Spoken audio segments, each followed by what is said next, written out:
అందరికీ నమస్తే. అందరు ఎట్లున్నారు? మంచిగా ఉన్నారా? అబ్బా అంత చల్లగా ఉన్నదబ్బా. ఇక ఈ టైంలో మిర్చి బజ్జీలు వేసుకొని తింటే మస్తు ఉంటుందిలే. కొందరు గదే పనులు ఉన్నట్టున్నారు కదా, కానీ ఇక ముచ్చటేందంటే తెలంగాణ రాష్ట్రంలో వర్షపడ నానలు కొడతానయుల్లా జనం సుత మస్తు తిప్పలు పడతాళ్ళు. ఇండ్లకి సుత నీళ్ళొచ్చి ఆగం పరేషాన్ అవుతాళ్ళు. జనాలు 3 రోజుల నుంచి వర్షాలు ఇంకా తగ్గుతలేవుల్లా. మళ్ళా అప్పుడే ఐఎండి మళ్ళా పిడుగు లాంటి ముచ్చట చెప్పిందుల్లా. ఇక గియ్యాల కూడా ఆనలు దంచి కొడతాయట. ఇక గియ్యాల కూడా బగ్గనే ఆనలు వడుడుతోటి ఆదిలాబాదు, నిజామాబాద్ సహా 8 జిల్లాలకు రెడ్ అలర్ట్ ప్రకటించింది వాతావరణ శాఖ.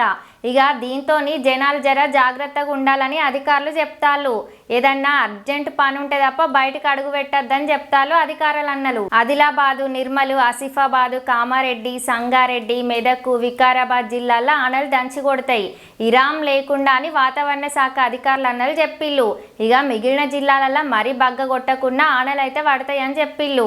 ఇక ఆదిలాబాదు, నిజామాబాదు, వికారాబాదు, రాజన్న సిరిసిల్ల, సంగారెడ్డి, కామారెడ్డి, యాదాద్రి, భువనగిరి, మహబూబ్ నగర్ జిల్లాలకు రెడ్ అలర్ట్ ప్రకటించిళ్ళు.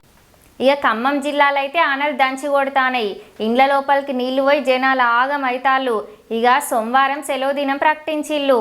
తెలంగాణలో భారీ వర్షాలు పడతాయనే హెచ్చరికలతోని ప్రభుత్వం మంచి నిర్ణయం తీసుకున్నదుల్లా. ఇక బడికి పోయే పిల్లగాళ్లకు సోమవారం సెలవు ప్రకటించింది. ఈ ముచ్చట మీకు ఎరకనే కదా. ఇక మంగళవారం నాడు కూడా బాగానే వర్షాలు ఉండుతోటి గియాల కూడా సెలవు ఇయ్యనని తల్లిదండ్రులు కోరతాళ్ళుల్లా. అవసరం ఉంటే తప్ప బయటికి పోకుర్రి, జర పైలం. మరి మళ్ళీ ఒక మంచి వీడియోతో మీ ముందుకు వస్తా. శ్రీజక్క ఛానల్ని సబ్స్క్రైబ్ చేసి గంట సింబల్ నొక్కుల్లి. ఇక ఉంటాం మళ్ళా.